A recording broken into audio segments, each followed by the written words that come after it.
En seulement 2 jours, le village de Muniji a vu débarquer près de 10 000 déplacés venus des localités voisines comme Kibumba et Buumba où les combats font rage.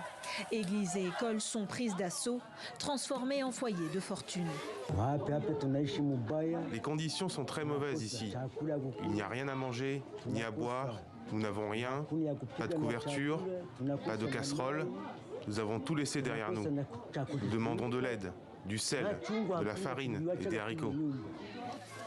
Tandis que la situation humanitaire se dégrade, la tension diplomatique monte d'un cran. Interrogé lors d'un déplacement en Guinée, le chef de la diplomatie congolaise accuse clairement le Rwanda d'avoir attaqué une importante base des forces armées congolaises située à une quarantaine de kilomètres au nord de Goma. Le Rwanda, je le dis sans hésitation, a attaqué le camp de Rumangabo. Le M23, soutenu par le Rwanda, a attaqué les troupes internationales de la MONUSCO. C'est le summum de l'outrecuidance. Nous ne pouvons pas rester indifférents. Nous ne pouvons pas ne rien dire.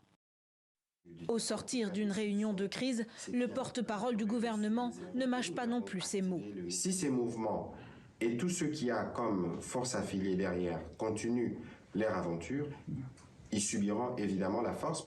Sur les réseaux sociaux, le numéro 1 de la police nationale a encouragé les civils à se munir de machettes pour se défendre, appelant à une guerre populaire. Une déclaration qualifiée de dérapage par le porte-parole du gouvernement qui annonce avoir demandé un rappel à l'ordre du concerné. Mais la polémique suscitée par ces propos ne l'a pas empêché d'organiser une parade dite de réarmement de la morale au stade Afia de Goma.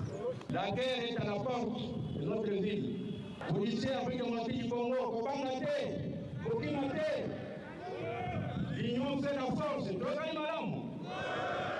La société civile n'est pas en reste et exige du chef de l'État des mesures historiques.